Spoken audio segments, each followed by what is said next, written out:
Greetings from Calvary Lutheran Church in Minong, Wisconsin. My name is Pastor Kevin Kaiser, and I welcome you to our sanctuary. I've got the chairs where the people sit behind me as my backdrop today because I want to talk to you about something that might at first seem a little off-putting just because of the words I'm going to use. I'm going to talk about church politics. Now just wait, because I know when I say church politics, just like any mention of politics, a lot of you are probably going to say, nope, don't want to deal with it. And that's fine. I understand it. Sometimes church politics, like any political issue, can be a little crazy, and maybe some of you have had some things happen in your church or in your history with the church that just makes you want to shut down. But what I'm talking about today, when I say politics, maybe it would be better if I said government, which to some people is even more off-putting, but there's really no good word to use. Politics can be off-putting because when we talk about it, we say, I remember a time when where people on my church had this big argument over something that was kind of meaningless and people left the church, and that's what we think of as church politics. We often hear about church politics only when things go wrong, when people leave the church because we chose red carpet instead of blue, or when your church maybe decided that it was or was not going to be supportive of same-sex marriage or something like that. We have some of that history here at Calvary. Every church has some time in their history where the people didn't get along, they didn't know how to make a decision, they didn't agree on who gets to make the decision if they didn't agree about it, and things just went south. And when we say church politics, that's what comes into the mind of so many people. Now, politics done right, whatever we're talking about, it could be church, it could be a fraternal organization, a school board, or the country. Politics done right is the manner in which people make decisions together. And you basically have two parts. You have the decisions that the people get to make, and then you have the agreement on who gets to make those decisions when those people disagree. So you set up a manner by which the people govern themselves. Now, if we're talking about the United States, we have a constitution, and when we actually follow it, that constitution sets up some rules about what kind of laws can be made, what kind of laws can't be made, which parts of the government are empowered to do which tasks, and so on and so forth. The church is the same thing, at least churches in America. Churches in America are non-profit organizations. We're set up under the laws of the states where we're located. And so, like our state governments and our national government, we have to have a method in place by which we make decisions that allow the members of our organization to have a say. We have to have a constitution. That constitution empowers the whole congregation to make certain decisions. It empowers the church council to make certain decisions. It allows me, the pastor, to make certain decisions on my own. And we have officers and other things that are set up, some rules about how we spend money, all that kind of stuff. So, like any political organization, we have rules, we have a constitution, and we can do that. So some people don't know that. Even some people who have gone to church for years don't know that there is sort of a legal element, a business element to having a church set up as an organization. So how do those things function? Well, here at Calvary and in most of the ELCA Lutheran churches, you'll find that there are very few things that the congregation there are very few decisions that the congregation as a whole need to make. But those are important decisions. One, for example, is that the entire congregation needs to vote in order to call members of its council and to call a pastor. We actually have to meet at least once a year, or some maybe once every other year. And we have to have those elections. So the entire congregation gets to choose its leaders. You don't get to be a council member on a church just because you say you're a council member. And the only time the council itself gets to choose its own members is when a member of the council resigns or dies or whatever, and we need to replace that person for a short amount of time. The entire congregation gets to call the pastor, a permanent pastor anyway. Sometimes the council may need to secure some temporary leadership if the pastor gets sick or something like that. But when it comes to who is the pastor of Calvary Lutheran Church, all the people have to come together, they have to have a meeting, and the only thing on the agenda at that meeting has to be, is this person going to be the pastor or not, and what are we going to pay this person? And that's it. So that's one of those decisions. Another decision that our entire congregation has to make together is the budget. Now, this is where sometimes things get hinky, because budget conversations in the church can be really short or really long. And, sometimes the longer conversations can be better because it means people are paying attention to what's in the budget. But oftentimes people just want to get through it, and so we very quickly pass the budget. But churches are expensive to run, just like everything else. And you have to be an actual member in good standing of the church to vote at one of these congregational meetings. And the budget is actually one of the reasons why, because in order to be a member of a church, you either have to give financially to the church, or you have to have a good reason not to. Or, of course, we understand hardship, we understand that people are away, but generally speaking, you have to give to the church at least once a year, or you can't be a member in good standing of a church. So why would we be so mean? Because, churches aren't just about money. Well, we're not being mean, but if we're going to vote on the budget, then it makes sense that the people who are actually voting on how to spend the church's money are the ones contributing to the church's treasury. So again, either you have to be a member in good standing, which means in part that you're giving to the church, or you have to be a member in good standing with a very good reason why you wouldn't give to the church. The same thing goes for attendance. In order to be a member of the church, you need to actually come to church and receive Holy Communion. If you're not doing that, you have to have a good reason. So, for instance, if you're a member of the military and you get called away, we're not going to kick you out of our membership, because obviously that's a good reason not to be here.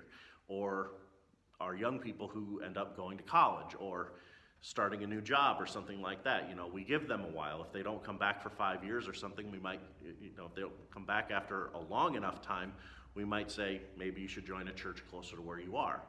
But, if you go away for a year or two because you're going to college or something like that, we're not just going to kick you out for no good reason. So you see how it works. So we have to have rules, but, we make reasonable exceptions about who is a member, who isn't, when does that expire, and so forth. So the assembly, the entire congregation, has to make a couple decisions. But then, just like any other thing, we have just like any other government, we have sort of a representative government. And we do that because if we had to call the entire congregation together every time any decision got made, we wouldn't be able to do anything. It'd be just like having the entire country of American citizens vote on every single decision that Congress makes. Sometimes we wish we could do that because we're unhappy with Congress, but it would still be impractical. So the same thing goes in the church. We have what's called a church council. And in some churches, they might call it the ward, they might call it the board, they might call it the church council, they may call it the deacons and elders. They call it different things, but any nonprofit organization in most states has to have some sort of governing board, and those people are elected. Now, the congregation might, for instance, vote for the budget, but actually spending the money and sort of making the smaller decisions and the more numerous decisions about spending the money usually falls to the council. Something needs to be fixed in the church, the council says, okay, we're going to arrange to have that fixed. When it comes to paying the salaries of people, we have a treasurer and the council and maybe a personnel board who makes sure that we get all that done, that we pay our bills, we meet our obligations, and we do what the budget says we have to do with the money. So we elect people to do that. Those smaller decisions, those day-to-day operations fall to the council or to the staff. Now, in the United States, you've got the people, you've got Congress, and then you've got the executives like the president. And so in the church, we do have a president and a vice president, but usually the outward-facing personality that deals with the community in the church is the pastor. So you might think of the pastor as the president, you might think of the president as the president. But really, most churches have a staff, and those staff members serve as the executives. So We have a budget for our building, and we would have people like housekeepers and janitors who maintain the building. So those people are the executives. They actually carry out, they execute that part of the church's mission. You have a pastor or a youth director or a musician who carries out the ministry in the ways that are appropriate to their office, to their job. And so just like we have a president who is in charge of the executive branch, who carries out, spending the money, operating the military, all that stuff, your church has executives either on staff or as volunteers who carry out different parts of the mission of the church.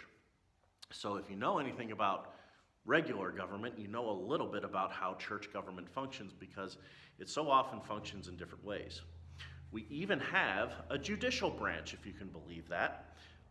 Just like the U.S. government has the Supreme Court and its lower courts, your church probably has some method by which a group of people can come together when somebody needs to be disciplined. Now, believe it or not, sometimes it does happen where a pastor or a member of your church needs to be kicked out or needs to be disciplined in some way, or maybe removed from a certain part of the ministry.